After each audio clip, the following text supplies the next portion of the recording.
So good morning everyone. My name is Lalit Soni and I welcome you all in this live session by Drishti IAS. As usual, we'll be having a look at Indian Express and then we'll move forward with the important articles of the day. We'll start with the practice question which was given to you in the last class, and then we'll discuss the articles, and then in the end we will give you another practice question for your for your own practice uh, after this class. Okay. Now there was this message or comment that was saying about the PDF of this particular session or the PPT which we are discussing. So we provide it in the Telegram channel, and the link of the Telegram channel is provided in the description. So you can go and have a look at it, okay, and you can download the PDF form there. Okay. Now let's start with the today's session. So this is your front page of the Indian Express, and there were few important news articles from that J&K Panchayat Assembly polls likely after Lok Sabha elections. So they are saying that they will be going for the assembly polls after the Lok Sabha elections. There are certain issues which will be redressed, and after that we will go forward with the J&K Panchayat as well as the assembly polls. Okay, so that is one thing. After that, ahead of the Lok Sabha polls, IT Minister flags social media influence on the democratic process. So it has been again and again in news that internet has some kind of influence on the democratic processes, or when we are talking about especially social media, artificial intelligence. So IT Minister of India has flagged some issues. We will talk about that. And then amid ST row, Manipur CM hints at panel to discuss cookie status. Now this is the thing which actually started this violence in Manipur. Okay, after a long time, when we are seeing that violence is still going on, and statement by CM regarding this cookies status related to ST community. Okay, so this will again you can say increase the violence over there. There are chances these issues might not be resolved anytime soon. So that is why we will be discussing this Manipur issue once again. We have discussed it in the past, but we will do it once again. Okay, today we will be discussing these three articles, that is ST status for the Manipur tribal communities and how it is an issue in the Manipur. We will talk about that, and then status of Aligarh Muslim University. So basically they are talking about minority status, okay, and how it is regulated. Okay, it is a central university and it is regulated according to some rule and regulations. So will that hamper the status of this particular university, Aligarh Muslim University? Okay, so Supreme Court will be deciding on that, though there is no judgment yet, but Supreme Court has given some observation. We will talk about that. And then democracy and social media, which I told you, IT Minister has flagged some issues. We will talk about that, and then some world affairs. Okay, so let's start with the practice question which was given to you in the last class. What best defines a halo orbit in space mechanism? So now when we are talking about halo orbit, it was in news because of the Aditya L1 mission. We have discussed Aditya L1 in detail. So in our previous lectures, you can go and watch those article. When we are talking about halo orbit, there are some options given: an elliptical orbit around the Earth, a circular orbit around the Moon, a type of orbit that allows a spacecraft to move in a three-dimensional loop around a Lagrange point. Okay, so that an orbit that orbits a planet in a figure 8 pattern, that is something like this. Okay, so our right answer is option C, because we have discussed that when we are talking about Aditya L1, we will be placing it in a halo orbit, which is a orbit around L1 point. So this L1 is a Lagrange's point, and around which we will be placing Aditya L1. So in the orbit in which Aditya L1 will be revolving, that is a halo orbit. Okay, so from this particular orbit we can have a better perspective of the sun, and we can study sun in a better manner. Okay, so that is why such orbit is called halo orbits. Generally, when we are talking about an orbit, generally a satellite revolve around a celestial body. Okay, but the thing is, when we are talking about Aditya L1, it will be revolving around a point, a location, and not a body. Okay, so these location is L1, that is your Lagrange's point, and Lagrange's point are basically, you can say, parking spot in space where gravity of different celestial bodies are neutralized. Okay, so when we are talking about L1 or any other Lagrange's point, we have discussed all these things. Okay, there are 5 Lagrange's point when we are talking about Sun and Earth system. Okay, so that is about Lagrange's point, and orbit around this particular point, around this particular point is your halo orbit. So this is L1, and around this, if we are sending a satellite to rotate, that is your hello orbit. Now moving further with the article number 1, that is amid ST row, Manipur CM hint at the panel to discuss cookie status. Okay, so there was some person from the Methi community who has raised the issue or a question to CM regarding the status to Methi community and about the how this status has been given to the cookies community. So when we are talking about Manipur, there are various tribal communities living over here. Okay, so based on that, few of them has this ST status, scheduled tribe status, and other does not.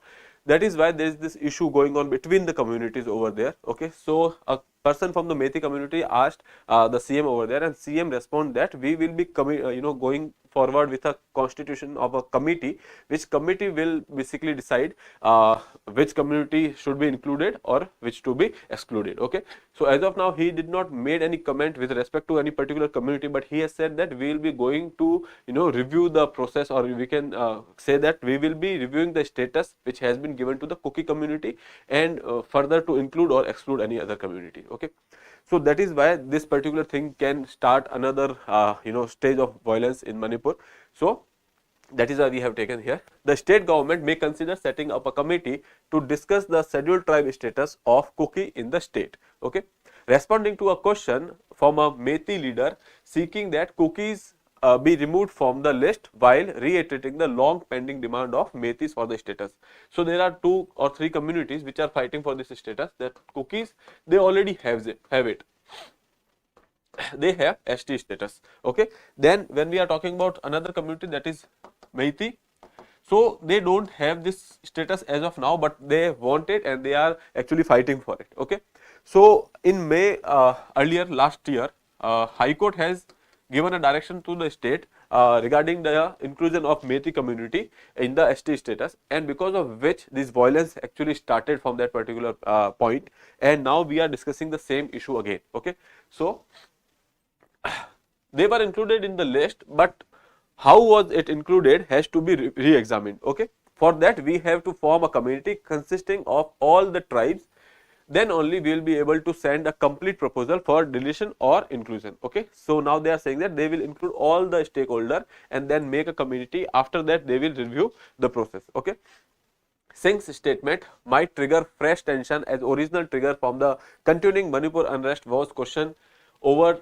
who was entitled to SC status. As I told you, it started with the Supreme High Court remark over there, and this violence still persists in the area. Okay, then there are some communities which are living here, the cookies, including Zomis of Manipur. So with cookies there are this Zomi community also.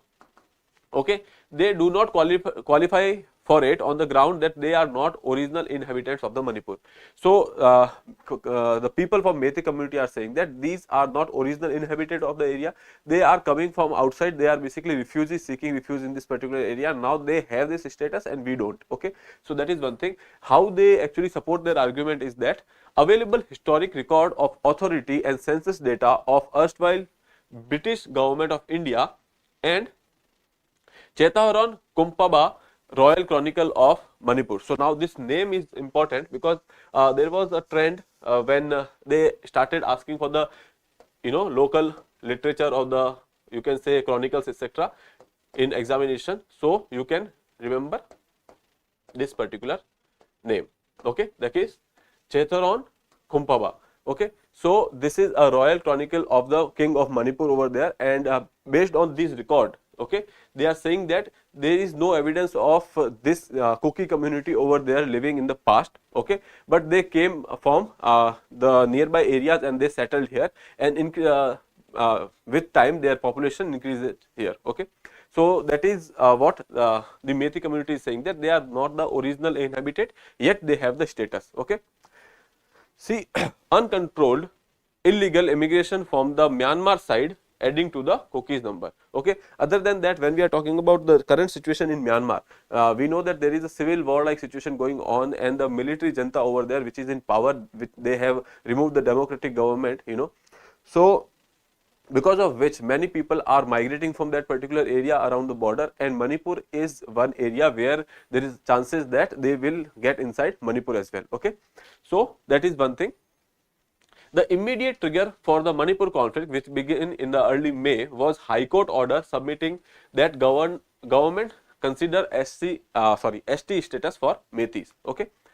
This was opposed by the cookies community. Since they are talking about the ST status to Metis, High Court said that government should consider that this community should be given the ST status. Now the cookies who are already having it, they started kind of protesting against it, because they are saying that if that happens, there would be dilution of the benefits which they are getting right now. Okay. So who see a dilution of their privilege if the ST bracket was extended to Metis. Okay, so there are 34 recognized tribes in this particular area, which include any Mizo, that is from the Lusai tribe, any Kuki tribes, and other than that we have some Mizo over there, Nagas over there in the Manipur as well. Okay, so that is about the Manipur. Let's see the physiography and the demography of the Manipur. Before that, we will have a look at the borders. Okay, as I told you, Myanmar has this international border because right now we were talking about the illegal immigrants. Okay, so from Myanmar side they are entering into this particular state, that is Manipur. Okay, other than that, this particular state has boundary with Mizoram, Assam, and Nagaland. Okay,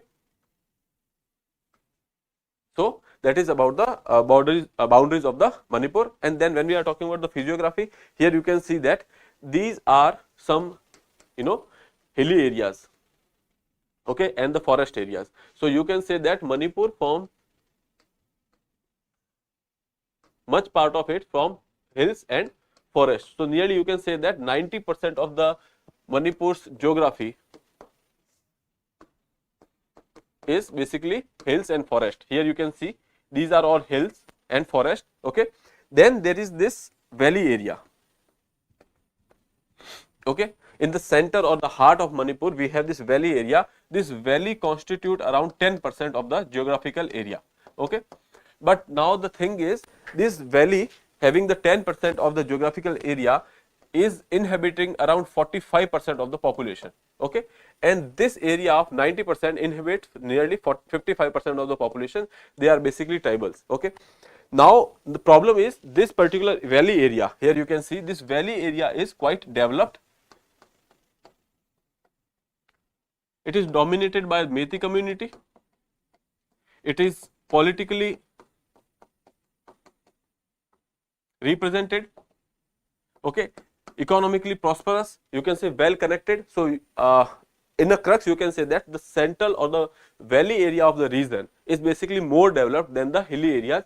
There is more connectivity, there is more services which are provided in this particular area. And when we are talking about this hilly area around the this particular valley, this is least developed over there. Connectivity is very poor, infrastructure is very poor, because of which you can say that there is a problem of developmental disparity. Okay, so that is the real problem behind it. And now that cookies are saying that we are having this ST status, because of which we are getting certain privilege. And now if the Metis community, who is already prosperous and living in this particular area which is politically represented, if they also get this status, their privilege might get diluted. Okay, so when we are talking about the geography of Manipur, here I told you that 90% is hilly and forest area. And when we are talking about the northern part of Manipur, this is dominated by Nagas. Okay, the Naga community is living in this particular area, and they have proximity with the Naga people living in Nagaland, and they are demanding for the greater Nagaland. Okay, that is also a long standing demand. And then when we are talking about the Kuki community in the southwestern part, here you can say this is dominated by the Kuki communities.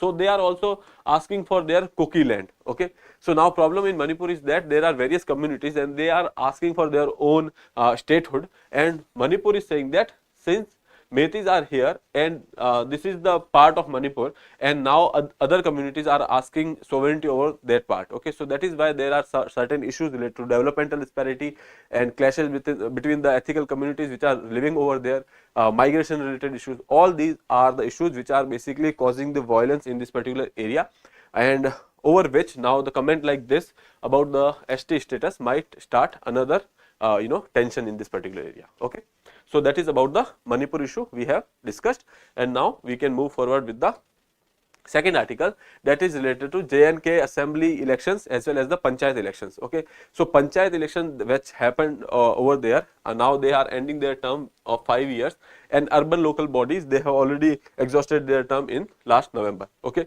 so now basically when we are talking about that particular region, local self government is not present there because they have exhausted their tenure, and then assembly is yet to be formed. Okay, so there are certain issues which has to be addressed before going for any elections over there. So one was related to reservation, which has been taken care of by the Jammu and Kashmir Reservation Amendment Bill, okay, which will provide OBC reservation, and that would be given in the next assembly elections. Okay, so that is one thing. Other than that, when we are talking about the this panchayat etc., so there was this order related to, you can say, J&K Panchayati Raj Act allow other backward communities having reservation in Panchayati Raj as well. So that is also sorted. Okay.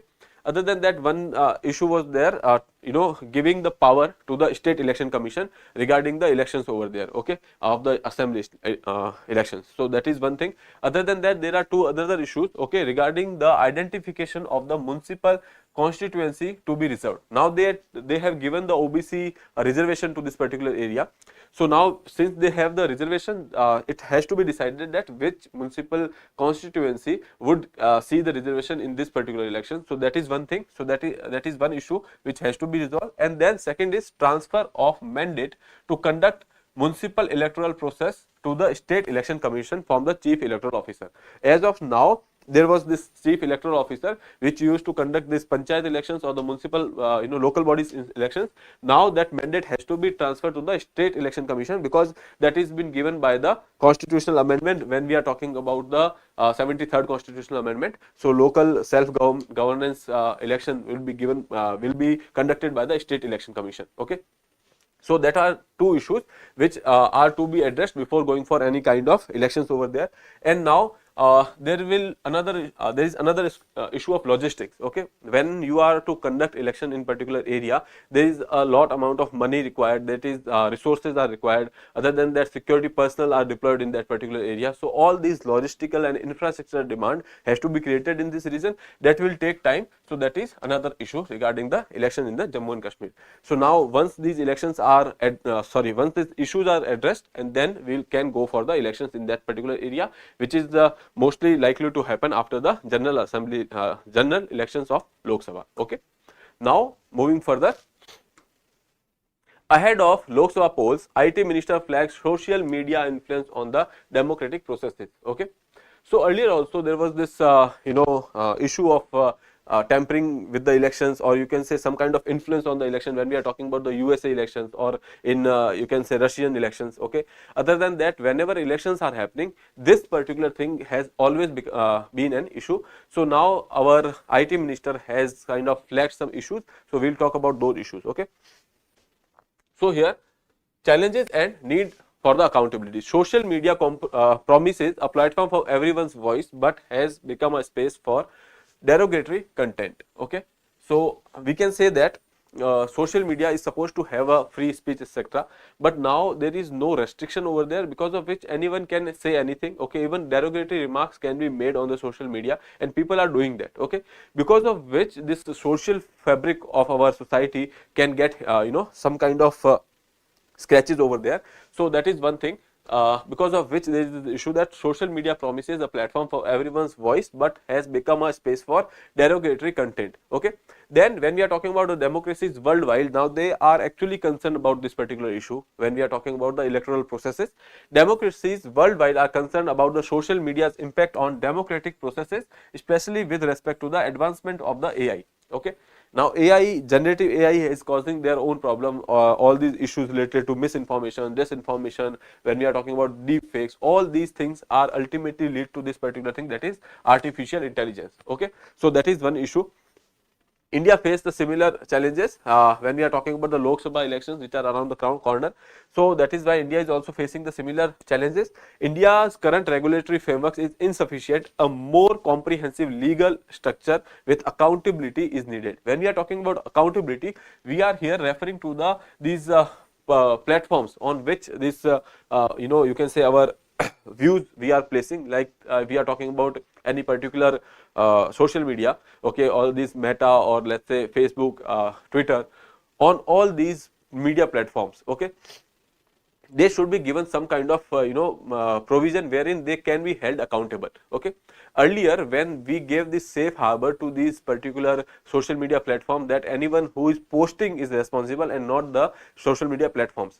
But now when we are talking about these platforms, they are going for some kind of moderating of the content. Okay, so they are keeping that content which they think would be relevant for them, okay, and not even relevant, would be popular for them, okay, of the prominence which will make them famous. Okay, so they are moderating those content, so ultimately they are somehow meddling with the process. So now there should be accountability which is to be placed on these particular platforms. Okay, so that is one thing he has talked about. Other than that, he has talked about the question of the safe harbor protection. As I told you, in the context when these social media platforms were new and they came into this particular public domain, and they wanted to increase their influence at that particular point of time, we have given freedom to the people. They can post anything on the social media, and we have given safe harbor to these particular platforms because they were not responsible for the content which a citizen is posting over there. Okay, and they were also not going for any kind of moderation. Okay, but now they are going for the moderation, so the context has changed. Okay, since they are meddling with the process anyway, so that is why now they should be held responsible and not given any kind of safe harbor altogether. Okay, so platform content moderation policies, okay, so they are actually moderating the content, they are keeping the content which is being popular, okay, and they are removing what is not actually in favor of them. Okay, so as per their own policies they are doing it. Platforms are now moderating the content according to their policies and not necessarily in line with law. Okay, then concern about the algorithm and equitability. Okay, so now when we are talking about algorithms, sometimes we see that we are talking about something or we are searching something and then we get these recommendations. Okay, so let's say if I am going on Google and asking for certain kind of jacket. Okay, so after that I will be seeing ads of those jacket whenever I go to be it my Instagram, be it my Facebook, be it on the Google search, I'll get these results of this particular jackets over there. Okay, or suggestion of these particular jackets over there. So that is because of the algorithm which they are using.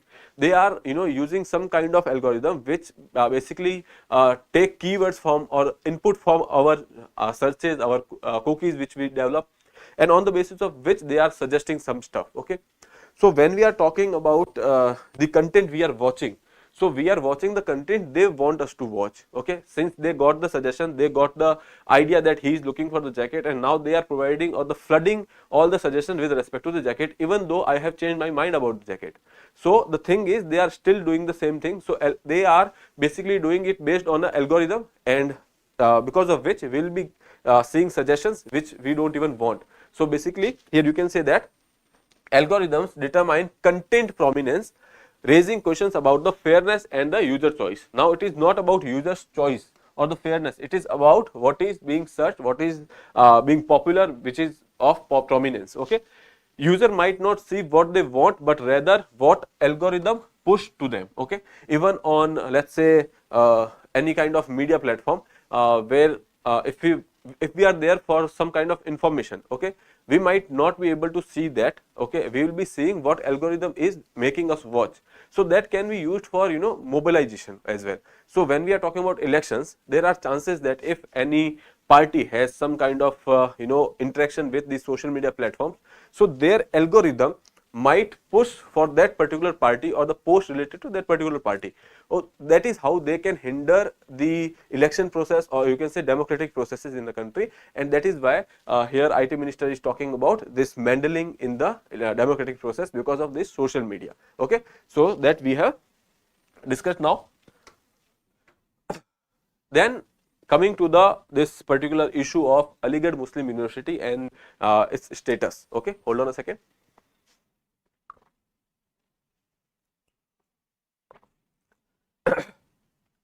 So when there was a government before BJP government in UP, before that when there was government from other party, they have gone to court with this particular question of status related to Aligarh Muslim University. Okay, and now that party is changed, or the ruling party is changed, now they are saying that they are withdrawing the petition. Okay, so let's see what is the issue about it. Okay, a 7-judge constitution bench of Supreme Court on Tuesday began hearing petition on the question of minority status of Aligarh Muslim University. Okay, so they are talking about the question of the minority status. Okay, our constitution give a fundamental right wherein a person or a minority can establish and administer their own institution. Okay, so we'll talk about that later, but the thing is, right now there is this Supreme Court bench which is basically looking into the question of the minority status to Aligarh Muslim University. Okay, the BJP-led government of the centre told the apex court that its decision to withdraw the challenge to the judgment of Allahabad court in 2016 was based upon the constitutional consideration alone and not based on the change in the government. Okay, so they are saying that they are withdrawing this particular petition because there are some constitutional consideration and not because there is a change in the government. Okay, so we'll see how is that. But right now, let's move forward. In January 2006, Allahabad High Court, which has given a judgment, okay, so what that judgment was that struck down the amendment made to the Aligarh Muslim University Act by which the university was accorded the minority status. Okay, so in this particular case or judgment, there is this act, Aligarh Muslim University Act. Okay, the university has or the government at that particular point of time has gone for some kind of changes in that particular act, and they have accorded a minority status, to this university.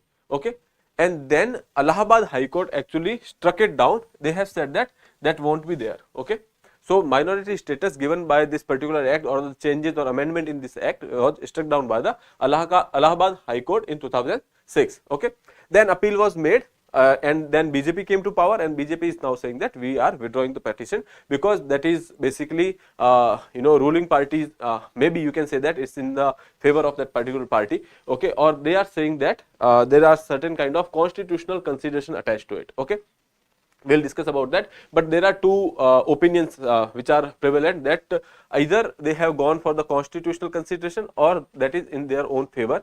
But the thing is, party is saying, the government is saying that that is because there are some constitutional consideration. Okay, so let's see. Then there was another case, that is Aziz Basha.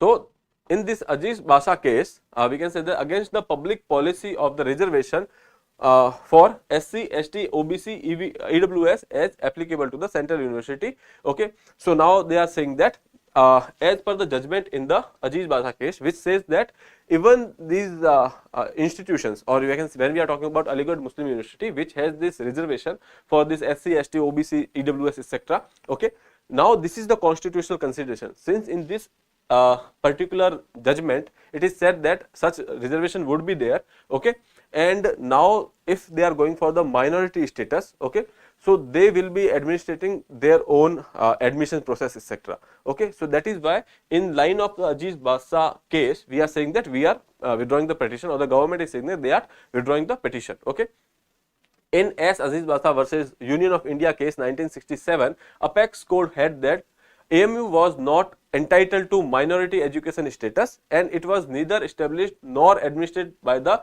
Muslim minority.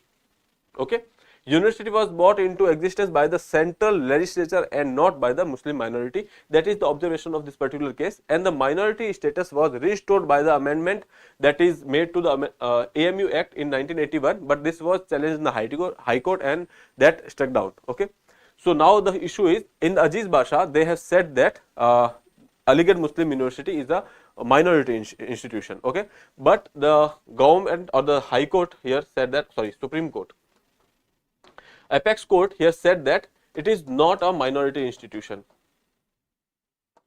okay, because the establishment of this particular institution is because of a central legislation and not established by a minority, okay, or you can say Muslim minority, or you can say from the Muslim community. So they are saying that state or the state legislature, that is by the central legislature, you can say, here state I mean the government, okay. So now it is made by the central legislature, so that is why it is not a minority institution, because it is not established by a Muslim minority or Muslim community, okay. So that is why they have said that it is not a minority community minority institution. And when they have made some amendment to the act, Aligarh Muslim University Act, they have made the amendment and they tried to give it a minority status. Then Allahabad High Court actually repealed it, and they have said that in this particular case also we have taken this position, and now court is taking that particular position, that you cannot make such changes to Aligarh Muslim University Act and cannot go for the minority status for this particular university. So that is what is the case right now, okay. Now this is with the Supreme Court with respect to the appeal against this Allahabad High Court judgment, okay. And now government is saying that we are withdrawing that particular petition, okay. AMU's pair that the judgment in the Aziz Pasha case should be reconsidered. Now they are saying, AMU is saying that you should reconsider this judgment, okay. And right now the government is saying that you don't have to reconsider that particular judgment because it is a set law, okay. Now a constitutional bench has given that particular judgment, so you don't have to reconsider it right now, okay. Founding fathers made the non-minority character of AMU, BHU crystal clear. It is clear that the university that was and is clearly an institution of national importance has to be a non-minority university. So that is what has been said by the government. They have put forward their argument. Argument has not been heard fully, and the court has adjourned for the next day. So they will be hearing in the next day. So right now that is the issue which we have seen, that they are talking about the minority status of Aligarh Muslim University.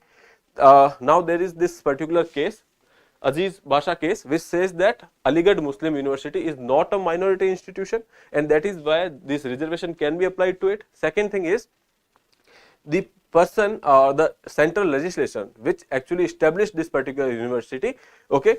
So that is why we cannot say that it is established by the minority. So that is another argument saying that it is not a minority institution, okay. After this particular case, the AMU or the government over there has gone for some kind of changes in the Aligarh Muslim University Act, and they try to give it a Muslim minority institution status, okay. But then Allahabad High Court struck that down. They have said that no, in the Aziz Basha we have made it clear that it is not a minority institution, it is an institution of national importance, okay. So that is the case. After that the government has, or the AMU has gone to the appeal for this particular thing, and now the current government is saying that we are withdrawing that particular petition, okay. So now let us see Supreme Court as of now what they have said, okay. Supreme Court has started hearing this particular process or the arguments, but then Supreme Court has given some kind of observation. Now they are saying that mere giving this particular status would not amount to any kind of you can say bar on the regulation by the state, okay. So they are saying that if state is regulating or administrating some part of that particular institution, doesn't mean it will take away the minority status, okay. So let us see, the mere fact that the administration of the minority education institute is regulated by a statute would not detract from minority status, okay. The thing that if there is a statute or there is a rule or there is a act which is guiding the administration of a minority institute, doesn't mean that it is not a minority institute anymore, okay. So even if there is a minority institution, that can be regulated by a state act, okay, or a central legislation, okay. Article 30, which deals with the right of minority to establish and administer the educational institution, use the expression establish and administration. When we are talking about the Article 30, this gives power to minorities to go for establishment and administration of a minority institution, okay. But thing is, here the administration doesn't mean that 100% of the administration, because there are certain areas where government can intervene, and with that regard government can come up with a law, okay. So if government is being part of the administration, it doesn't mean that it will take away the minority status of that particular institution. Okay, so that is one thing, that existence of any law which is pertaining to the administration of institution does not mean it will take away the status of the minority. Okay, minority institution. Okay.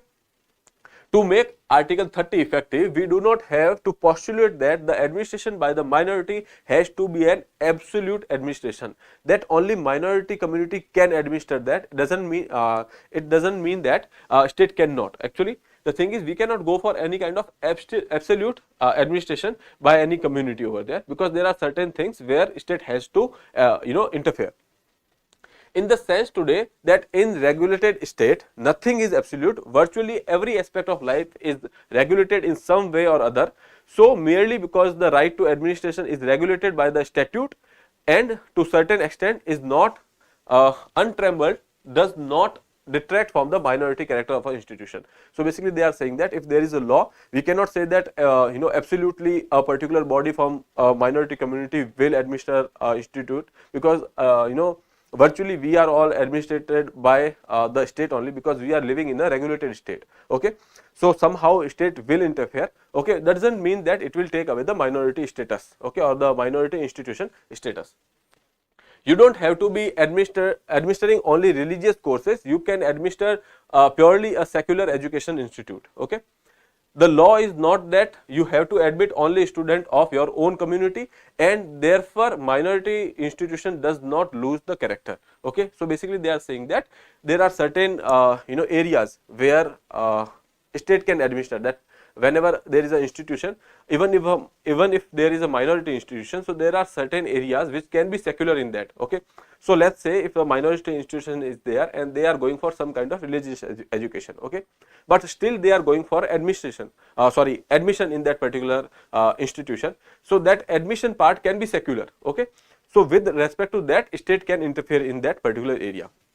Okay, because various aspects of its existence and are regulated by the state, including as aspect related to the administration of the institution. Okay, so that can be some secular aspect would be there that might be controlled by the state. Okay, the state in the public interest is entitled to regulate, and the state legislature or the parliament, as the case may be, is entitled to regulate administration in public interest to ensure that the conditions of service of teachers are fair, that the staff of the institution is not maltreated or deprived of basic conditions of services. So basically they are saying that there are certain areas where for public interest government can interfere, they can make some kind of regulations. Okay, so that is what has been observed by the Supreme Court as of now. They did not give their verdict related to the status of the Aligarh Muslim University, but they have seen that even if there is a central regulation or a act, doesn't mean that it cannot have a minority institution character. Okay, or even if an institution is having a minority institution character, there are certain areas where a state can go and interfere and make a law about it. Okay, so that is the observation which is made by the Supreme Court. When we are talking about this particular case here, a 7-judge bench of Supreme Court on Tuesday started hearing the matter related to the Aligarh Muslim University's minority character.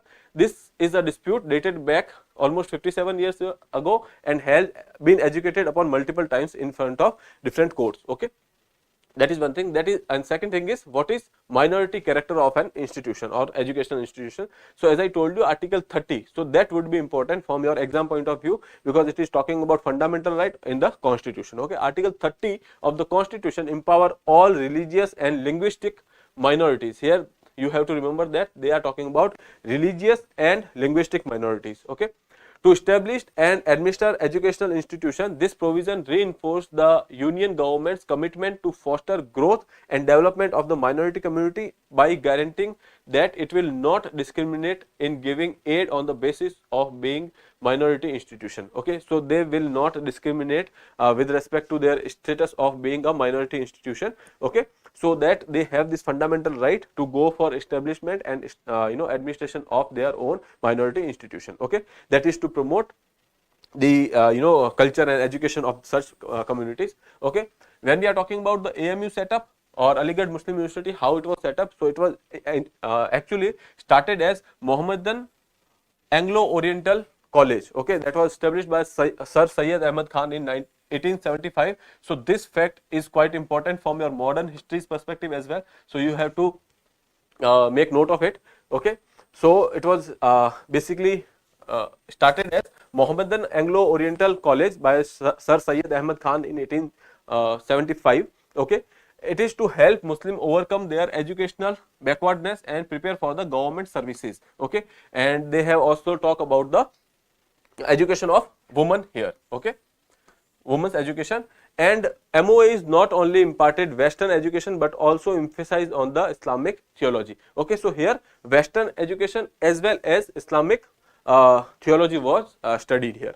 Okay, in 1920 institution was conferred university status.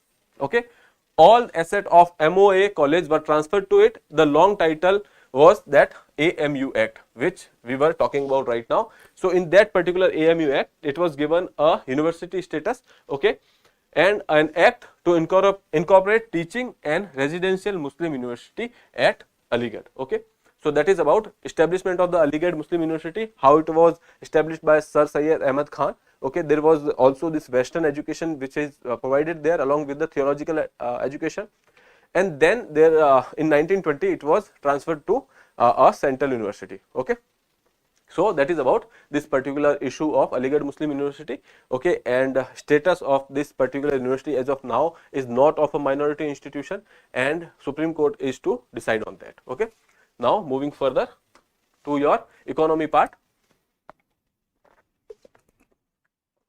Okay, so there is a hike, you can say there is in the coming budget there might be a hike in the Manrega budget. Okay, so we are expecting that there will be some 90,000 crore should be given to Manrega. Okay, so earlier in the last budget you can say they have actually reduced the Manrega's budget to 60,000, some 60,000 crore, because there were some issues related to the leakage etc., and that is why they have reduced it, and they have said that as and when the need be we will give supplementary grant. Okay, so after that they have given the grant and the total expenditure has come to be around some 88,000, considering this last financial year. Okay, so since it is somewhere around 88,000 crores, now they are saying that we will be going for the 90,000 crore, which is fine, because obviously if it is 88,000 crore in the last year, and we can say that there are chances that 90,000 crore will suffice. They are saying that now they will be looking at only for this and not for any other kind of grants from the state. Okay, so that is sorted here.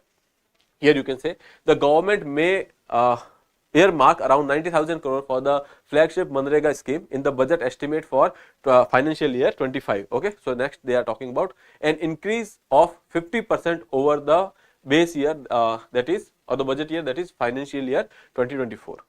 Okay, so they are saying that there is a strong signal to the poor ahead of approaching general elections. Okay, so some people are seeing it as a popular measure. Okay, but anyway this much amount is needed for the Manrega, which we have seen from the last data as well. Okay, other than that, Manrega is basically about giving 100 days of guaranteed wage employment to the people who are willing to take it. Okay, and it is a, you can say, unskilled labor. Okay, so here they will be guaranteeing 100 days of wage employment in a financial year to every household in rural areas. Okay, for every household and in the rural areas of the country whose adult member volunteered to take the unskilled manual labor. So okay, so as I told you, who are willing to take it, so they have to volunteer about it, and there are Manrega job cards, and then there are issues related to some leakages are there. Okay, so here you can say that various initiative has been taken to plug the leakages in Manrega. Okay, that leakages can be because of the corruption, because of the middlemen, etc. So that is why around 30% of the annual spending is basically your leakage. Okay, so whatever you are spending, like that is the amount, that is 88,000 crore, 30% is basically leakage. Okay, so that is why to counter that we have taken certain initiatives which you can see, that is made as ABPS. We have discussed this ABPS in your editorial analysis discussion, so you can watch that video, Aadhaar based payment system. So basically this is for the wages which has to be provided for Manrega, and from this year onward that is mandatory to link Aadhaar with the job card and the bank account, so that directly the payment would be sent to the bank account. Okay, so that is one thing. Other than that, they have gone for the direct benefit transfer, and because of which we are saying that there are nearly 10% savings in the leakage. Okay, that is because when they are when you are going for the direct link of the Aadhaar, job card and the account, so there are certain things which you can ensure that there is no duplication. Okay, so there are deletion of the duplication, fake or non-existent account can be removed, and ineligible beneficiary can be removed out of the scope of the scheme. Okay, and that is how they have ensured that there are 10% less leakages in this particular scheme. And then when we are talking about this opposition party which are making this demand related to caste census, okay, Bihar has gone ahead with the caste census and they have completed it, but after that there are certain states which are demanding for the caste census, and here you can say that oppositions are demanding caste census throughout the country, and with respond to that, PM has said that there are only 4 castes which are important for him, that is poor, youth, women and farmers. Okay, and they are the biggest caste, and upliftment for these 4 castes would actually make the country move toward the development. Okay, so that is what, when we are talking about the poor, youth, woman and farmer, Manrega scheme actually take care of all these particular 4 castes. That is this scheme is for the poor, and most of the time laborers from the rural areas are women, and this is for the youth. So that is why they have take care of this particular thing. And when we are talking about the farmers, so farming is a seasonal activity, so in the lean season they can go for the Manrega. Okay, so that is about Manrega schemes and the provisions they have made. And then government set up task force for the resolvement of the trade barrier issue at the exporters. So when we are talking about India's exports, we know that we are trying to increase it, but there are certain barriers to it. Some are tariff barriers. Okay, tariff barriers are basically the duties or the import duties that has been imposed by the importing countries. Okay, so that is one thing which you cannot do about much about it. Okay, because there are certain WTO regulations, etc. And then when we are talking about the non-tariff barriers, okay, so these non-tariff barriers are basically related to, most of the time related to quality, etc., and the rule and regulation of that particular the importer state. Okay, so these barriers are also hindering the export sector in India. So that is why now ministry is going for set up a task force so that we can reduce this issues related to the non-tariff barriers. Okay, so let's talk. A task force to identify and resolve the trade barrier issues would help provide greater market access to the domestic goods. Okay, India's exports suffer from various such barriers. Okay, time taking, prior registration requirement, unreasonable domestic standards, etc. So when we are talking about the red tapeism, okay, other than that, all the regulations which are not reasonable, all these things are basically forming part of your non-trade barriers. And now this task force is given this task to actually resolve the issue. Okay, there are trade barriers which can be technicals as well. We will talk about that. And now when we are talking about this issue related to this particular thing, here you can say that when we are talking about non-trade measures, okay, so non-tariff measures are domestic rules created by the countries with the aim to protect human, animal, plant health and environment. So basically they are talking about some rules which are protecting human, animal, plant and environment over there. So now you can see that how it can be vague, because that is not a definitive definition attached to it. So that is why this particular element can act as a non-tariff measure. But when we are talking about this non-tariff measure, they are fine, okay, because it is necessary to protect the environment as well. But when these particular measures are going actually unreasonable, okay, or they are crossing a limit beyond scientific justification, they become non-tariff barriers. Okay, so we can say that when there is a non-tariff measure and there is some kind of rationality attached to it, that is fine. But when they are exceeding some scientific justification for this, we can say that they are creating some kind of hindrance in the trade. That is why we are saying that they are non-tariff barriers. Okay, so we can say that some technical measures like regulation, standard, testing, certification, pre-shipment inspections, non-technical measures like quota import licensing, subsidies, government procurement, etc. All these things are basically part of this non-tariff measures. Okay, so when we are talking about the issues which has been faced by this particular non-tariff barriers, here you can see that there are key exports which are basically facing these issues, that is chilies, tea, basmati rice, milk, poultry, all these things which are sending to Europe, and then there are certain things we are sending to Japan, then China, US, South Korea. Okay, all these things are facing some kind of non-tariff barriers. Okay, other than that, there are certain things like ceramic tiles in Egypt, okay, chili in Mexico, medicines in Argentina, biological reagent in Saudi Arabia. All these things are facing these biological, or sorry, non-tariff barriers. Okay, so you can have a look at it. You don't have to remember all of them, but the thing is, if you remember the name of few things, you can mention all these things in your answer writing to improve your argument. Okay, so that is why we are now going for a task force which will take care of this issue of non-tariff barriers. Okay, then when we are talking about this Maldives issue, India and Maldives tensions are rising. There was this issue on social media which actually increased the tension even more. You must have heard about Prime Minister visit to Lakshadweep. We have discussed the importance of Lakshadweep in our previous lectures. Okay, and after that particular visit, he has posted some photos on the beach, and on those photos, some minister from Maldives has made a comment, and because of which there was this issue started in the social media. Okay, so that is why that has been in news, and now Maldives is saying that they are scheduling a visit to India in next January or maybe afterwards. So, but the thing is, dates are not finalized, but they are saying that Mali had proposed a visit by newly elected President Mohammad Moizu to New Delhi. Okay, so that was in the news. Other than that, every aspect is same. When we are talking about all the issues that he has not made the first visit to India, and then he has gone to the Turkey and then to China, but he has not visited India as of now. So we can say that the current regime over there is some kind of having inclination towards China and not India. Okay, other than that, the recent issue on the social media where 3 ministers has made a comment. So ultimately, ministers there or the government there has to be held responsible for that. Okay, so all these things, okay, and that India out campaign, all these things we have discussed already. But recently the new development here is that now Maldives has proposed a visit in India as well. Okay, so that might be a result of this current issue which started in the social media, and then Indian embassy has responded quite strictly towards it, and that is why that particular thing can be there. Okay, and then Maldives president urged China to send more tourists, because that particular issue we are talking about, that Maldives versus Lakshadweep.